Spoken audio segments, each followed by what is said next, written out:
नमस्कार विद्यार्थी मित्रांनो, एका साध्या वाक्याचे 5 वेगवेगळे प्रकार कसे होतात हे तुम्हाला माहीत आहे का?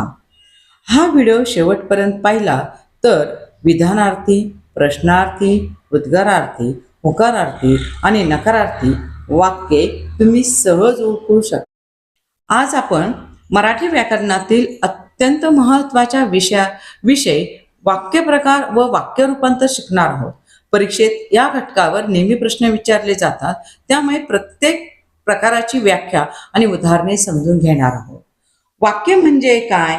पूर्ण अर्थ व्यक्त करणाऱ्या शब्दसमूहाला वाक्य असे म्हणतात. उदाहरणार्थ, मी शाळेत जातो. दुसरं उदाहरण आहे, आज पाऊस पडत आहे. म्हणजे पूर्ण अर्थ व्यक्त करता कर्म क्रियापद ज्या वाक्यात आहे त्या वाक्याला काय म्हणायचं आहे? या ठिकाणी आपल्याला पूर्ण अर्थ व्यक्त करणारं वाक्य आहे, कर्ता कर्म असलेलं वाक्य. पुढचं सांगितलेलं आहे, भावार्थ नुसार वाक्याचे प्रकार पडलेले आहे. भावार्थानुसार 5 प्रकार पडलेले आहे.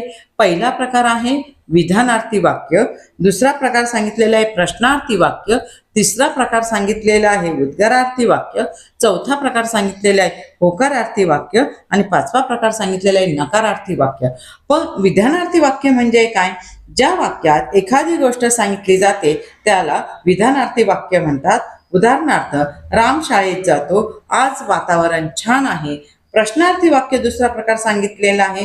ज्या वाक्यात प्रश्न विचारला जातो त्या वाक्याला प्रश्नार्थी वाक्य असे म्हणतात. उदाहरणार्थ, तू शाळेत जातोस का? आज पाऊस पडला का? प्रश्नार्थी वाक्य ओळखण्याची खूण, वाक्य संपलं की प्रश्नचिन्ह असेल मग ते वाक्य कोणतं आहे? प्रश्नार्थी वाक्य आहे. तिसरा प्रकार सांगितलेला आहे उद्गारार्थी वाक्य. ज्या वाक्यात आनंद, दुःख, आश्चर्य इत्यादी भावना व्यक्त होतात त्या वाक्याला उद्गारार्थी वाक्य म्हणतात. या ठिकाणी उदाहरण बघायचं असेल, वा किती सुंदर दृश्य आहे हे.